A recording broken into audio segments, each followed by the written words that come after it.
Bonjour à tous et bienvenue sur Event News TV. Nous recevons aujourd'hui dans le cadre de notre émission En toute vérité, Cissé Mariam Marie-France, membre de la JFPI et de la direction du FPI. Notre invité du jour qui séjourne actuellement en France à l'occasion de l'ouverture du procès du président Laurent Gbagbo à La Haye nous a fait l'honneur de venir nous rendre visite pour échanger avec elle sur cette question et surtout sur sa présence en France ici. Alors Mariam, on est heureux de vous recevoir. Bonjour. Bonjour. Et merci surtout d'avoir accepté de venir sur le plateau d'Event News TV. C'est un honneur pour moi. Oui, merci beaucoup. Si c'est Mariam, nous savons que c'est un épisode que vous tentez d'oublier. N'empêche que le monde entier vous a connu à l'occasion de votre incarcération durant de longs mois par le régime d'Abidjan. Pour les téléspectateurs d'Event News TV, ce serait difficile de ne pas évoquer avec vous ce pan très important de votre vie politique. Alors, comment est-ce qu'on vit en définitive avec le souvenir de ces difficiles moments passés en prison?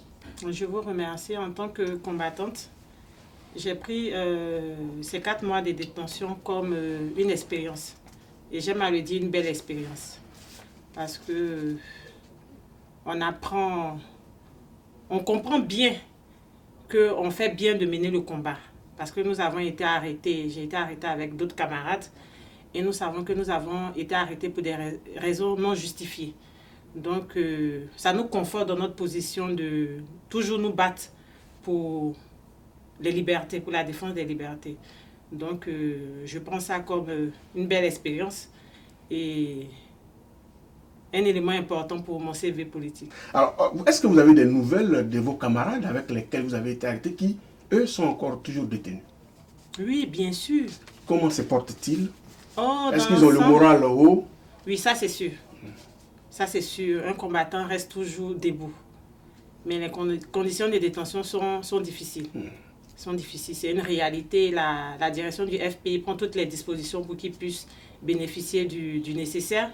Mais les conditions de détention sont difficiles pour les camarades. Je tiens à saluer ces dignes combattants. C'est comme on aime bien les appeler, les ouvriers au combat. Le camarade Kwa Justin, qui a donné de sa vie et de sa jeunesse pour mener ce combat depuis 2011. Je tiens à saluer ce digne combattant qui vit une situation difficile au camp pénal de Boaké. Juste après mon arrestation, je suis passée voir ces 2 camarades, Aïe Nestor et Kwa Justin. Le moral est haut.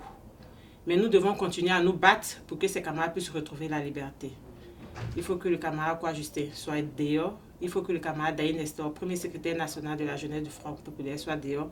Et tous ces camarades, ces jeunes, ces hommes épris de liberté qui ont été emprisonnés, il faut que toutes ces personnes puissent retrouver la liberté pour qu'enfin la réconciliation soit faite en Côte d'Ivoire. On va évoquer avec vous, si vous le souhaitez, la situation politique de notre pays, la Côte d'Ivoire.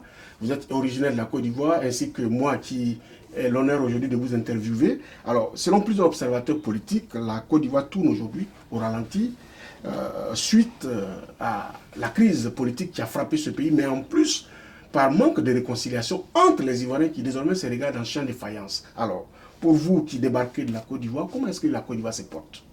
La Côte d'Ivoire se porte mal.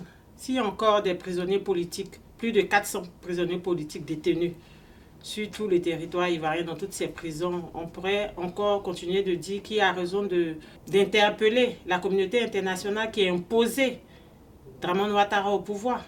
Et nous le disons sans état d'âme, sans peur que Dramane n'a pas été élu. Et quand c'est comme ça, tu n'as pas la légitimité, c'est tout à fait normal que tu aies une attitude de dictateur. Donc, nous ne sommes pas étonnés. Nous espérons qu'avec tout ce combat que nous menons, la Côte d'Ivoire va retrouver sa démocratie.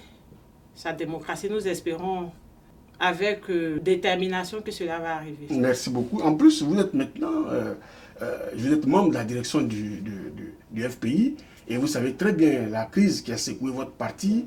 Et quel est l'appel que vous pourriez lancer, par exemple, à ceux qui ont décidé de faire cavalier seul avec Affi N'Guessan, puisque vous êtes avec Aboudraman Sangaré? Il n'y a pas un appel particulier à lancer à des camarades.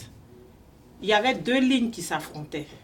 Il y avait la ligne de ceux qui se battaient pour la souveraineté du pays et ceux qui pensaient que, comme le disait l'ancien président qui a été radié au congrès de Mamao, était élu à la majorité, le président Laurent Gbagbo, qui sont dans une logique de soumission. Or, le FPI, dans ses statuts, nous avons décidé de nous battre contre toute domination interne et externe. Donc, logiquement, si tu t'inscris dans ce combat, tu reviens à la maison. Si tu ne t'inscris pas dans ce combat, tu fais cavalier seul. Personnellement, moi, j'avoue que j'ai... Pour vous, la page Afi Nguessa est tournée et vous regardez devant. Je n'en parle même pas. Parce que le Kama a été radié. Il n'est plus militant du FPI. Nous parlons avec les militants du FPI. Et nous pouvons aussi nous associer à certains démocrates qui sont engagés pour la lutte pour la souveraineté de notre nation, de notre continent, c'est tout. Alors, vous êtes en France. D'ici là, vous allez aller à La Haye pour assister au procès du président Laurent Gbagbo. Comment est-ce que vous appréhendez ce moment important pour la Côte d'Ivoire et surtout pour l'Afrique aussi, puisqu'aujourd'hui, la mobilisation est totale pour que Laurent Gbagbo puisse recouvrer la liberté? Nous partons avec une ferme volonté de démontrer à la communauté internationale que le président Laurent Gbagbo est un digne fils de l'Afrique. Et nous savons qu'il sera libéré. Parce que depuis plus de 5 ans, cette communauté internationale tourne en rond. Et comme Gbagbo le dit, ils gèrent leur honte. Et nous savons pertinemment que le président Laurent Gbagbo retrouvera sa liberté. Et nous espérons retourner avec le président Gbagbo en Côte d'Ivoire. Merci. Cissé Mariam, avant de nous quitter, est-ce que vous avez un mot particulier à adresser à tous les militants de votre parti, de la diaspora, qui certainement seront heureux de vous voir sur le plateau d'Event News TV?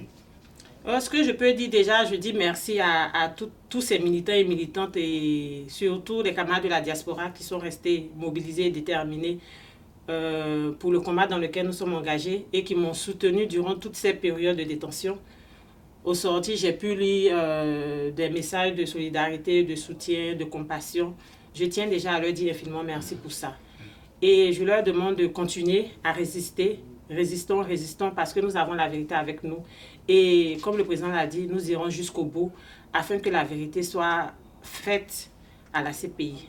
Et c'est l'Afrique qui va gagner. Merci beaucoup. Merci Cissé Mariam d'avoir accepté notre invitation. Téléspectateurs de 20 minutes TV, nous étions avec Cissé Mariam, comme je le disais tantôt, qui est membre de la direction du FPI. Merci pour votre fidélité et à bientôt.